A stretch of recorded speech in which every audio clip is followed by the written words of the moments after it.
Okay, everybody, welcome back to Changing African Perspectives, a show where we help us think differently, where we help each other with different ideas of how we can improve our lives, improve our society, improve our country.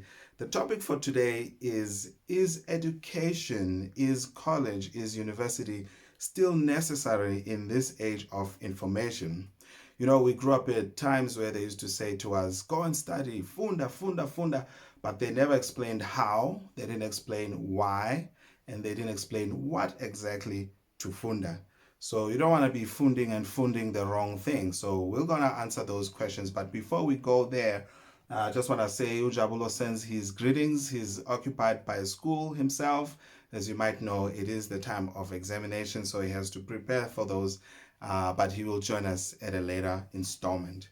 So right away, we hear a lot of people who will disagree with education for whatever reason, and some of them will say, "Well, look at Bill Gates, look at Steve Jobs, look at Richard Branson. They all dropped out of school, but they were still able to find amazing success. Some of the richest people in the world.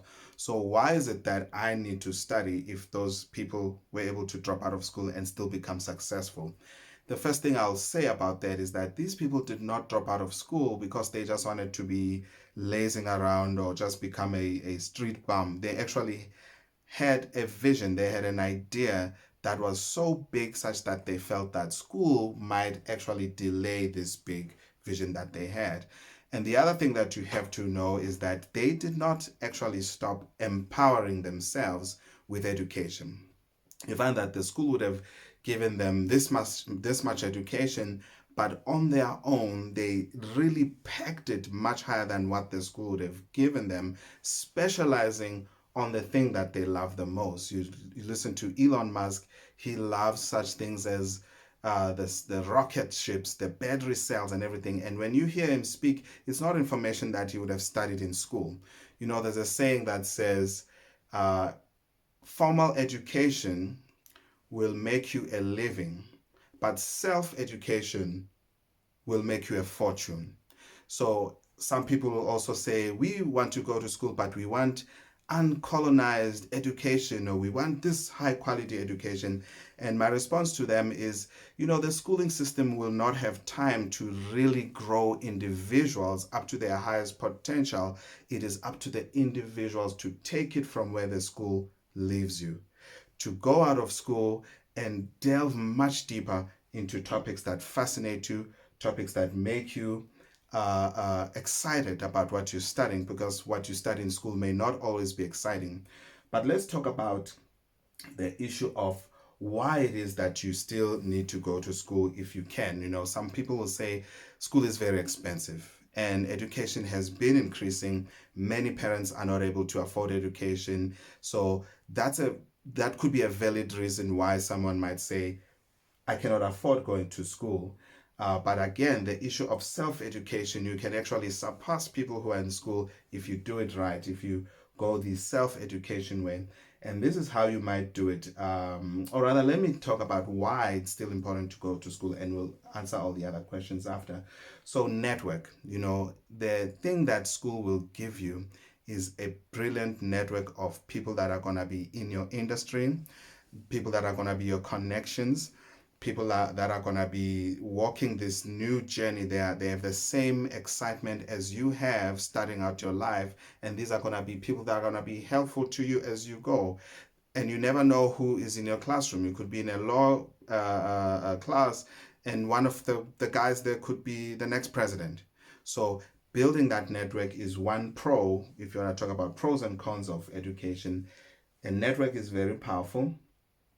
The idea of being in school also pushes your mind to the limits that you would have not otherwise have seen if you had not been to school. School can be extremely stressful. Many people fall into depression while they're in school because there is a lot of demand on them, the deadlines, this assignment, and you have to make sure you do it in this way. You have to answer it correctly. No, this is wrong. You have to think in such intense way that really pushes your brain limits. And for the most part, that's what schooling is all about. It's not about X. People say, Why should I worry about solving for X? Because when I get a job, my employer will not say solve for X. You'll be solving different problems. But what that helps you with, if you're solving for X, it is training your brain. It's expanding your brain to be able to see things differently, to be able to relate abstract ideas into concrete ideas. By solving for X, you are not necessarily building the bridge that you would have been building if you were a engineer, for example, bridge engineer, but it is helping you build a certain stamina. It is helping you build certain muscles in your brain. In the same way that if you're going to be a tough guy and you're going to punch people up in the guts or whatever, at the gym you are lifting weights. You're not lifting the guy that you'll be punching. That comes later. But you first have to be doing these rudimentary levels of your brain that can be intense, but they're building you up and they're making you ready. They're teaching your brain how to work. They're also telling you how much can you handle, how much can your brain handle, how much your mind can handle. The other thing is that reading and studying expands your ideas. It makes you see life, it makes you see things differently. It makes you seem like someone who is well educated. That's where that saying comes from, because now you see things differently. You see more than just the normal human being who would have not went to study. That means you have a wider repertoire of things that you can talk about. You've got a wider palette of colors that you can use to paint your picture and to sell yourself, to sell your business, to sell your ideas. And that comes from the idea of self education, reading books that are not actually too basic, such that you're not learning anything. And that's another thing of what to read, which I'll discuss later. Make sure you're not reading A, E, or U every day, because you're not expanding. You need to push your brain to that next level. But I'll get to that in just a while. So you read so you can see yourself through the perspective of others. And that brings me to the what to read.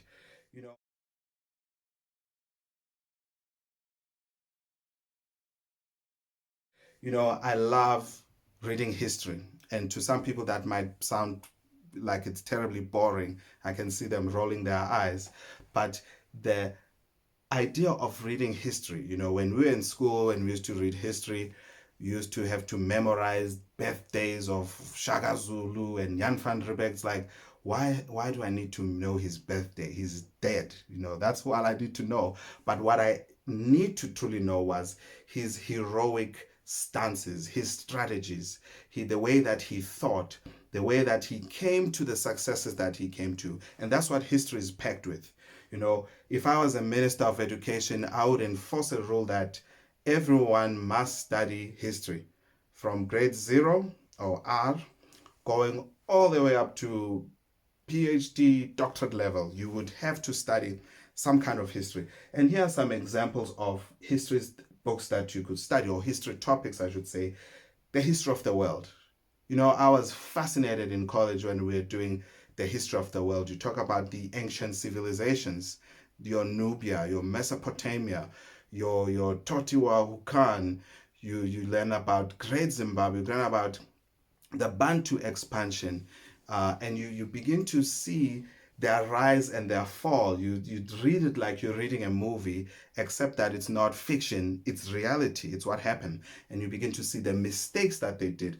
I look at our country today, South Africa, and I think almost everything that's going on today, which is a problem, is actually history repeating itself. But people don't know that we've already done this before. We should be advancing. Why? Because we have not learned history.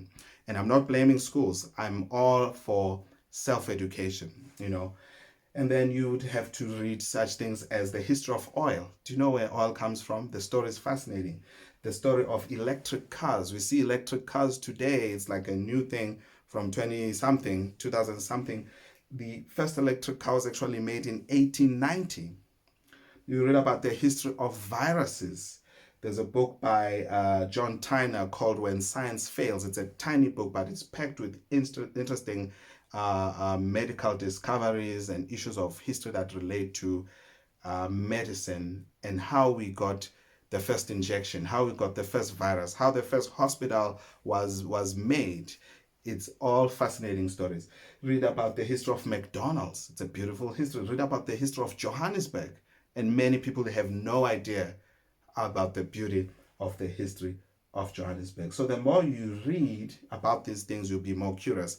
Now, on that history, you should be reading about the things that fascinate you. I think that's where you should begin. The things that you like the most, delve in, open it up, and dig into the history. Immerse yourself and marinate yourself in something that you are passionate about. Now, the question of how to read, you know, I find that for me, unlike when we were doing music, where we say to you, do music for 10 to 15, 20 to 30 minutes a day, it's enough.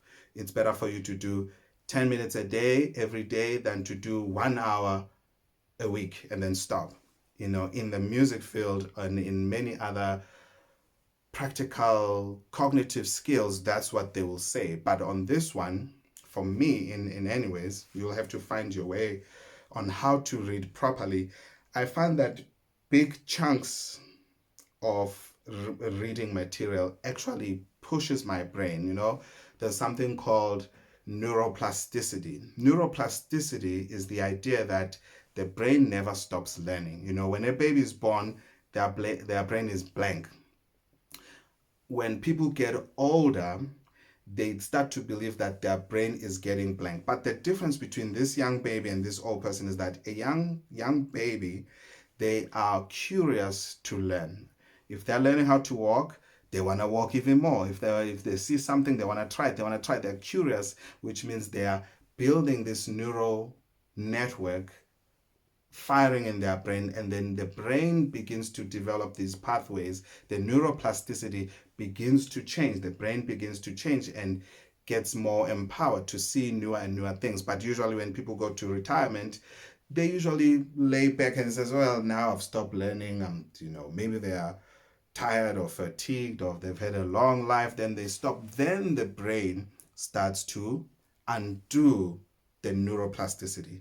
But what neuroplasticity says, it says you can keep learning, you can get smart up until you reach 100, if you're consistently reading. So when I am reading, I take big chunks of reading, block about maybe an hour, block 2 hours of reading, and do that over a course of maybe 4 or 5 days. You will begin to feel almost those neural paths being created in your brain. And again, don't read simplistic books. Don't read books that are equal to your standard. Challenge yourself to go above that which is comfortable and that which is normal to you. How to read: minimize distraction. Don't read while you have your phone buzzing here, while you have people making noise out in the streets. If you have to read at night, in the middle of the night, you better do that, because it's no use for you reading and concentrating for about half a second, but the rest of your concentration is elsewhere.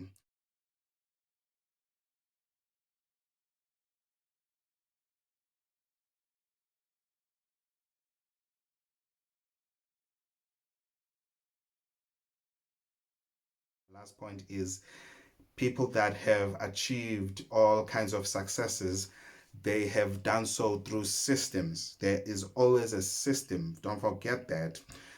Many people think they will just stumble upon their success, or that they'll just improvise their way through it and then bam, they will reach this big goal. No, there's always a system of how did this guy get there. They followed a very specific system that, if you also follow it, might actually help you. And this is part of what that system might look like. All right, guys, education is the key to success. All the best to people doing exams. We'll see you again, and do not forget to keep on evolving.